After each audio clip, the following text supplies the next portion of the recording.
You are now listening to Handsome Reads.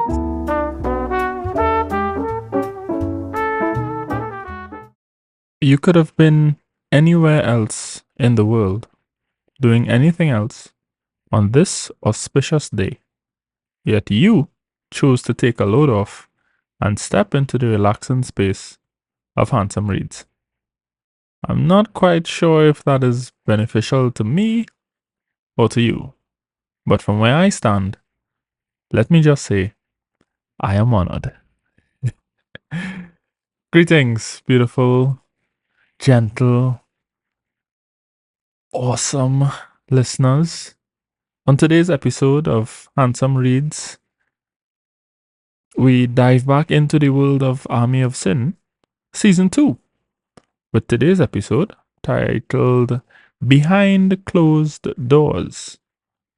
In this episode, our story picks up on the beautiful countryside of southeast France.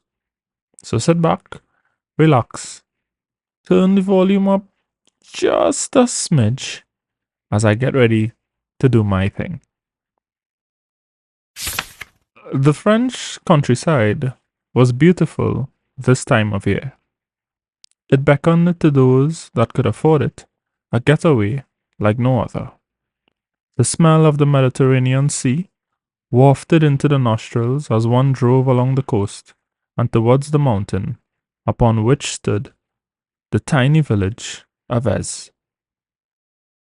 Tucked neatly between Nice and Monaco, the village, which required crossing bridges over cliffs and winding roads, offered sights of cruise ships and yachts, which at this height looked like diamond studs along the blue belt of the coast.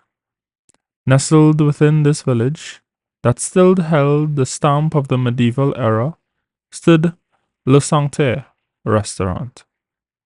The village of �絵had indeed been outfitted with various tourist mainstays, yet the feeling of entering a walking, talking museum weighed upon the senses.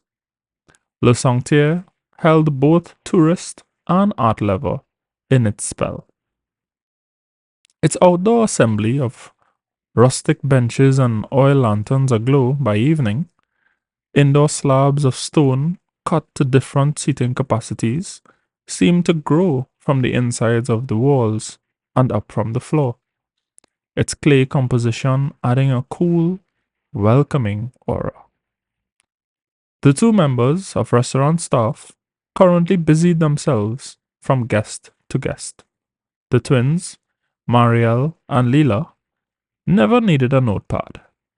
Friendly smiles always on display, they balanced bowls of soup and other dishes along the length of their arms, blood-red locks neatly plaited into a ponytail that hovered at the base of each curving spine. Rounding out the remainder of the restaurant staff was the buxom Madame Maxine, maître d' and designated head of 𝐵𝐔𝐘𝐒's household. Her smile was just as radiant, greeting newcomers and regulars as if they were long-lost members attending a family reunion. This little jewel of a dining spot was not one to be visited only once. Billionaires, millionaires, and even more common folk all dined contentedly under its small but welcoming roof. Past the rows of seats, even further past the bar counter, was the pair of airtight doors above which read, "Kitchen staff only beyond this point." Behind these hallowed doors, however, chaos reigned. Water sloshed against the walls of the stainless steel basin as the human dishwasher reached for another dirty plate. His hair was obediently wrapped in cloth, a bull ring hanging from a nose shiny with the sweat that beaded his upper lip. Behind him, a junior cook cut the required vegetables with alacrity, wielding his blade with deadly artistry as he danced through sweet peppers, cabbage, and onions. He would lift the rag hooked into the front pocket of his apron ever so often to dab at the sweat escaping his chef's hat. "Where is my poitrine de poilette?" boomed a voice from across the room. "Coming, chef." A trembling reply came from the younger cook, Abigail, who stood near the stove, silently willing the chicken breast to cook faster. "My God, how long does it take for this to be done?" Chef barked, slamming the meat of his fist on the countertop. His features were stern, face devoid of both hair and laugh lines, shrewd eyes burning a hole between the young cook's shoulder blades. So what if she was new? The restaurant was his jewel, and to disturb its luster was to hear his voice.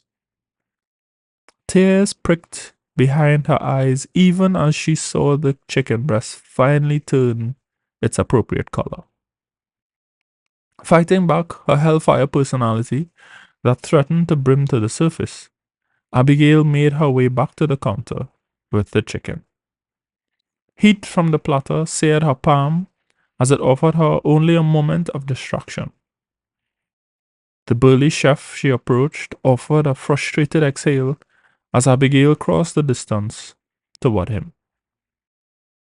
Taking in the sneaky tendrils of hair plastered to the side of her sweat-streaken face, shoelace trying its best to worm its way away from her shoe, the head chef felt no pity for her. Instead, he commented in rumbling French, "It is good these walls are soundproofed, or you would have chased all our guests away with your failings." Abigail's chin trembled, even as her eyes flashed for a brief second. "Oui, chef," she replied in poorly accented French, before turning to return to her station, knowing it would not be long before he called for the mushrooms that would accompany this dish. "Remy!" Chef barked. "Oui, chef?" The cook, slicing the vegetables for the bubbling soup, replied calmly, eyes focused on his task. "How much longer?" Chef asked in French. "5 minutes, chef," Remy replied, his French response smooth, although the language was not his mother tongue. "Good man," Chef boomed in approval. Abigail's hand tightened on the knife, a dangerous action that could have thrown off the rhythm of her cut and sliced her. "Why couldn't he have nice things to say to me also?" she fumed to herself.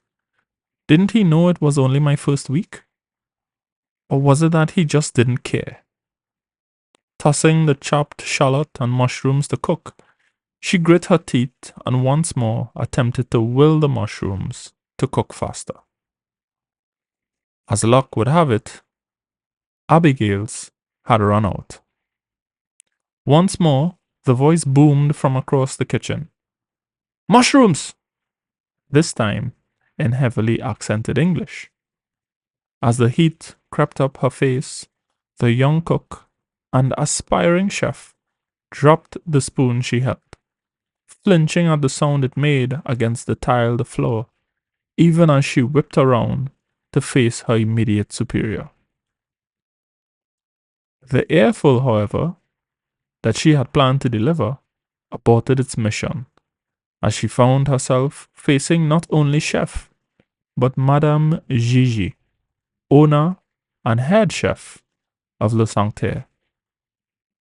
Heart caving in, she nodded softly as the slender woman simply pointed towards the direction of her back office. Turning off the burner, lest she ruin the mushrooms altogether, Abigail picked up the discarded spoon and crossed over to where Mogul continued washing his wares. It was the quietest she had ever heard the kitchen. So quiet that she could hear the roar of her own blood. And it hadn't even been a week yet. End of episode. And just like that, you have been introduced to new characters, but with the same chill, relaxing vibe. I mean, we're just building, right? Layer after layer until it all comes together.